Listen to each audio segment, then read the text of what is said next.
Hello everyone, আসসালামু আলাইকুম। Welcome to my mini blog. সবাই একটু সাবস্ক্রাইব করে দিবেন, ফেসবুক থেকে দেখে থাকলে লাইক অ্যান্ড ফলো করে দিবেন, তাহলে আমার জন্য অনেক অনেক সাপোর্ট হবে।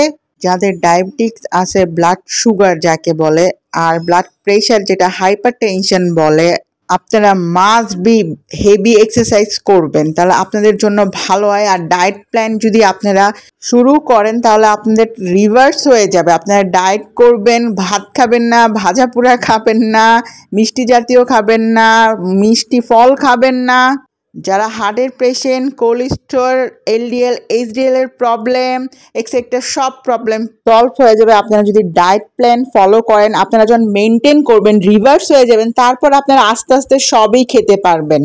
সো ভয় পাওয়ার কিছু না যে আমি খেতে পারছি না। আপনারা কিছু টাইমের জন্য, কিছু মাসের জন্য আপনারা খেতে পারবেন না, পরে তো আপনারা যখন রিভার্স করবেন, মেনটেনে চলে আসবে, তখন তো একটু খেতেই পারবেন। সো আপনারা এটা শুরু করেন, আমিও ইনশাল্লাহ শুরু করব, আমার জন্য দোয়া করবেন। Blood pressure, blood sugar, cholesterol, HDL, LDL, liver problem যেটা বলতে পারেন, যেটাই বলেন, এগুলা যদি আপনার হয়ে থাকে আপনারা প্লিজ এক্সারসাইজ করবেন, ঘুমাবেন, ভালো খাবেন।